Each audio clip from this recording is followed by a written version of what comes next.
Naturally, the company's founder and well-known CEO, Jensen Huang, will be a guest at Goldman's Communicopia conference.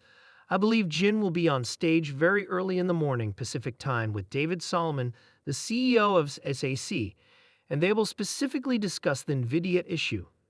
Many people hold the opinion that yesterday was a slowdown, but that is simply untrue. A problem exists, but there isn't a lag. These new processors are incredibly powerful and difficult to manufacture. However, there are a few releases today. Oracle and NVIDIA together have a really solid release that discusses the complexity. With up to 131,072 NVIDIA GPUs, this AI supercomputer is the biggest in the cloud and allows users to create, train, and deduce AI at scale. We're all over our heads right now. We're all attempting to determine what you do with that now, you see. For example, I sent NVIDIA a series of queries in a letter right away asking, well, what does that mean? And what will people do when they don't grasp it? And I've spent my 12 years trying to comprehend NVIDIA. They simply hear that it goes up, therefore it's like we'll own it. We need Jensen to explain NVIDIA since it's too complicated for most people to understand right now. And why it does. What does that mean if that's late? In my opinion, NVIDIA is currently experiencing confusion rather than a delay. However, didn't they provide a brief explanation during the results call when they talked about Blackwell and the reasons it was about to reach full production? And that's crucial. We discovered that some sovereign consumers desire it, for example. But more significantly, you may look at it and say, well, I don't know exactly what it does, but boy, does Larry Ellison want it. Oracle's Larry is adamant about it. Oracle is interested in collaborating on the NVIDIA supercomputer. That's what we should call it, a supercomputer, not even a platform.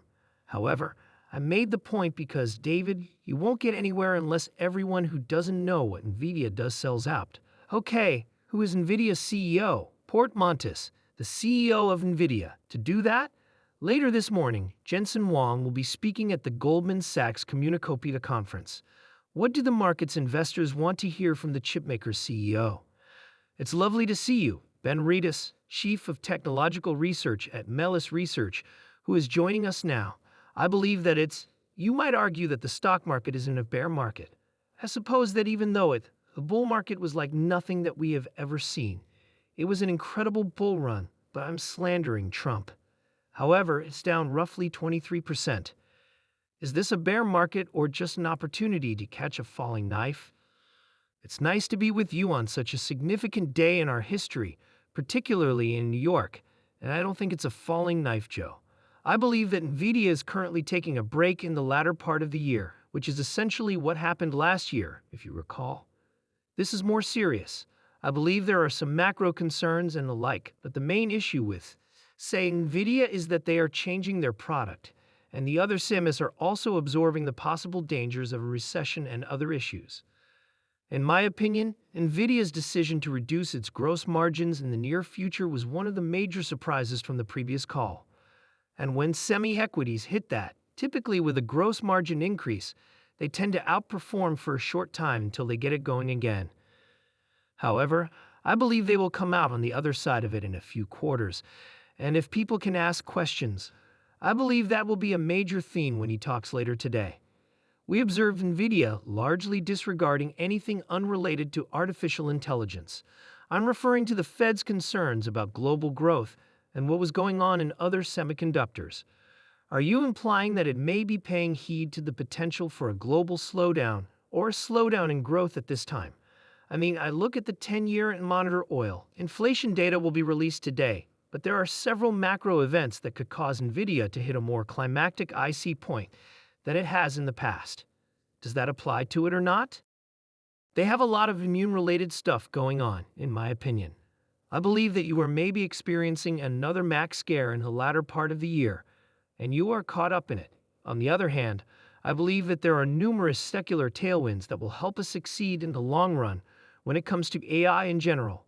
They seem somewhat protected, in my opinion, from some of these major fluctuations, such as those in PCs, possibly commodity servers and other areas. They're doing great, in my opinion. One of the problems is that they're suckling a lot of air out of the room, and people need to spend money on AI. which may have an effect on other industries that might have been more significant in the first half. Next year, I believe that will be a major storyline once more. It's my opinion that NVIDIA is quite well shielded, but I do think it's gaining a lot of mindshare in the Southeast overall. I wish the macro, though, was data was better. We hear NVIDIA's margins from this sell-off, and we simply think, oh yeah, that's pretty good. Whatever they are, they just so happen to be. Furthermore, a business of that magnitude simply cannot survive with its margins as they are. What therefore would be deemed acceptable. More money is being spent and margins are declining in an effort to produce semiconductors for the next generation. And this is genuinely attempting to predict that margins will fall to this point since, despite a significant decline, it will still be extremely wealthy. However, the problem is that NVIDIA is assembling tens of thousands of intricate components into these chips. They are deserving of a high ASP because of the intricacy of their goods. Additionally, they will have more software and services in the future, which will have a very large margin. As a result, some other businesses like Apple venture into this field where they can access other aspects of their business, which turns into an ecosystem. Therefore, I believe that we are currently dealing with a Blackwell production issue. Temporarily, it affects the gross margin. After that, I believe they expand into other areas like software and cloud computing, which keep the margin strong. However, a 78% gross margin was unheard of. It would not remain there. For the intermediate term, they had stated that it should gradually drop to 75, and in the upcoming quarters, it will only be slightly below that. After that, I believe it may return there with improved output and a positive mix. However, Joe, you must watch that. You make a really good point. The revenue acceleration is just so incredible, which is part of the reason. On the OPAC side, they are unable to stay up, and their margins are extremely thin. You must pay close attention to it because it is currently superior to top software companies. However, I believe that it will be hit in the near future and then shut down. Indeed, it's a margin that figure is so high that you worry that, politically, someone will notice it and, react reflexively to margins that high that are entirely justified when, someone is so far ahead of the rest of the industry, and that's where margins are. And shareholders deserve it if you can sell for that amount. They made an investment, risked their money, and it was well worth it. However, Ben, I believe you could use NVIDIA to teach Econ 101. However, thank you. Okay, all right, final no. They'll attempt, but it's difficult to be tough to be punished for winning and planning ahead. They'll make an effort. It's really, really, really popular right now. Thank you, Ben, but all right. As you can see, NVIDIA's stock has remained stable in spite of the market's general sell-off. This hour, CEO Jensen Huang will talk, and Sima Modi has.